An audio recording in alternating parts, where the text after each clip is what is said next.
왕에게 충성을 다하는 것은 칭찬받을 만한 일입니다. 더 나아가서 왕이 될 사람에게 충성을 다하는 것은 지혜와 용기에 박수받을 만한 일이 아닐까요?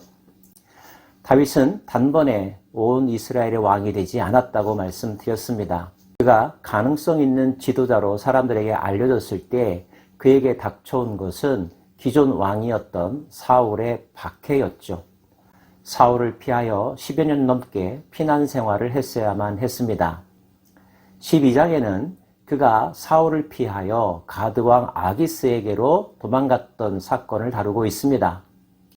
가드왕 아기스는 블레셋 진영의 사람들인데요. 이스라엘 민족과 블레셋과의 관계는 우리가 이미 잘 알고 있습니다. 그럼에도 불구하고 피난처가 블레셋 땅일 수밖에 없었던 것은 그 정도로 그 영토 내에서 피할 곳이 없었다는 반증이기도 합니다. 가드왕 아기스는 다윗을 받아들였습니다. 적의 적은 동지가 될 수 있다는 생각 때문이었을까요? 나아가 그에게 시글락이라고 하는 성읍까지도 제공해 주었습니다. 다윗은 그곳에서 약 1년 4개월 동안 머물러 있을 수 있었는데요. 그러나 난처한 일이 생겼습니다.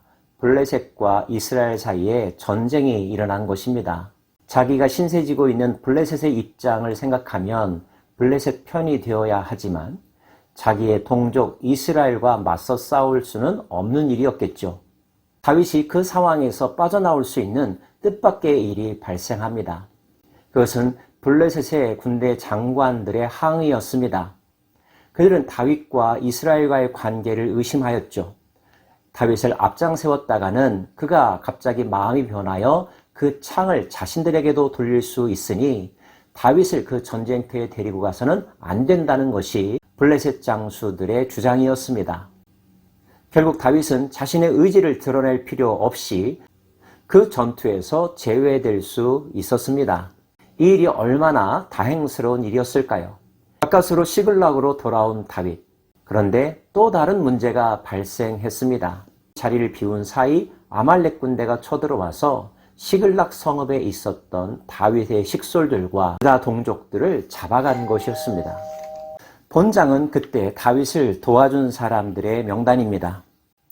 다윗이 기스의 아들 사울로 말미암아 시글락에 숨어 있을 때에 그에게 와서 싸움을 도운 용사 중에 든 자가 있었으니 그들은 활을 가지며 좌우 손을 놀려 물매도 던지며 화살도 쏘는 자요 베냐민 지파 사울의 동족인데 그의 이름은 이러하니라.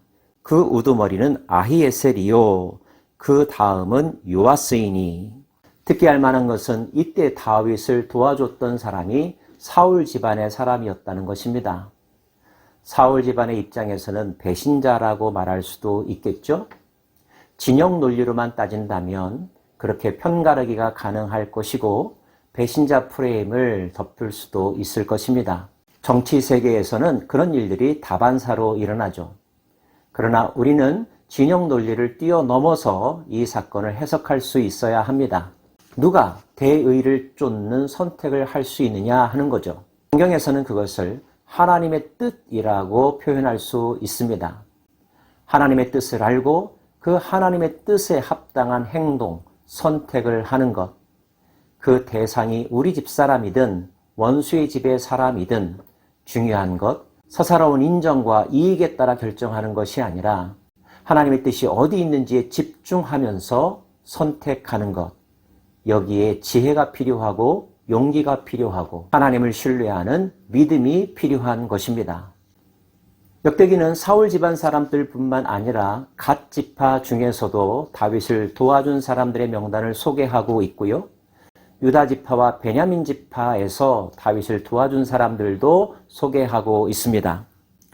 베냐민과 유다 자손 중에서 요새에 이르러 다윗에게 나오매 다윗이 나가서 맞아 그들에게 말하여 이르되 만일 너희가 평화로이 내게 와서 나를 돕고자 하면 내 마음이 너희 마음과 하나가 되려니와 만일 너희가 나를 속여 내 대적에게 넘기고자 하면 내 속에 불의함이 없으니 우리 조상들의 하나님이 감찰하시고 책망하시기를 원하노라 하매 그때 성령이 30명의 우두머리 아마새를 감싸시니 이르되 다윗이여 우리가 당신에게 속하였고 이새의 아들이여 우리가 당신과 함께 있으리니 원하건대 평안하소서. 당신도 평안하고 당신을 돕는 자에게도 평안함이 있을지니 이는 당신의 하나님이 당신을 도우심이니이다 한지라. 다윗이 그들을 받아들여 군대 지휘관을 삼았더라. 그들은 정세를 분석할 줄 아는 통찰력이 있었습니다. 하나님이 누구를 돕고 계신가를 아는 지혜가 있었죠. 그래서 그들은 위험을 무릅쓰고 다윗에게 찾아왔고 다윗에게 충성을 맹세하고 있는 것입니다. 때로는 이러한 중요한 선택이 그들의 정치적인 미래, 인생의 미래를 좌우할 수 있는 중요한 모멘텀이 되기도 하는데요. 혹시 이런 갈림길에 서 계신 분이 계십니까? 사람을 보는 눈, 세상을 보는 눈, 하나님의 마음을 읽는 눈이 여러분에게 충만하기를 원합니다. 성경은 다윗에게 많은 군부의 지도자들이 몰려드는 것을 유단 서편뿐만 아니라 유단 동편의 지파들, 르우벤, 갓, 므낫세 반지파의 군부 세력들도 다윗에게 나와 그와 한 팀이 되는 장면이 기록되어 있죠. 베냐민 자손들 대부분이 사울 편이었지만 그 중에 3,000명이나 되는 군사들이 다윗과 합류했다는 사실도 전해주고 있습니다. 그때 사람이 날마다 다윗에게로 돌아와서 돕고자 하며 큰 군대를 이루어 하나님의 군대와 같았더라. 각 지파에서 몰려든 군사들은 나름대로 탁월한 실력을 가지고 있었습니다. 뿐만 아니라 시세를 아는 통찰력을 가지고 있었고요. 두 마음을 품지 않는 충성심을 가지고 있었습니다. 모든 군사가 전열을 갖추고 다 성심으로 헤브론에 이르러 다윗을 온 이스라엘 왕으로 삼고자 하고 또 이스라엘의 남은 자도 다 한마음으로 다윗을 왕으로 삼고자 하여 무리가 거기서 다윗과 함께 사흘을 지내며 먹고 마셨으니 이는 그들의 형제가 이미 식물을 준비하였음이며 또 그들의 근처에 있는 자로부터 이사갈과 스불론과 납달리까지도 나귀와 낙타와 노새와 소에다 음식을 많이 실어왔으니 곧 밀가루 과자와 무화구 과자와 건포도와 포도주와 기름이요 소와 양도 많이 가져왔으니 이는 이스라엘 가운데 기쁨이 있음이었더라. 11장과 12장을 요약하면 일반 백성들의 장로들이 다윗을 지지했다는 것, 12장은 군부 세력이 다윗을 지지했다는 것을 우리에게 알려주고 있는 거죠.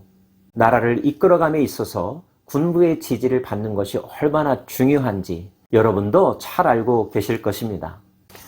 어려움이 없었던 것은 아니었지만 결과적으로 모든 것들이 순적하게 되어가는 것, 이것이 다윗이 왕이 되는 과정이었습니다.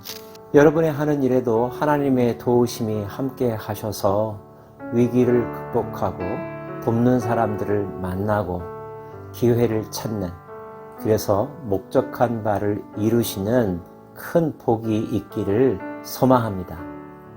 기도합시다.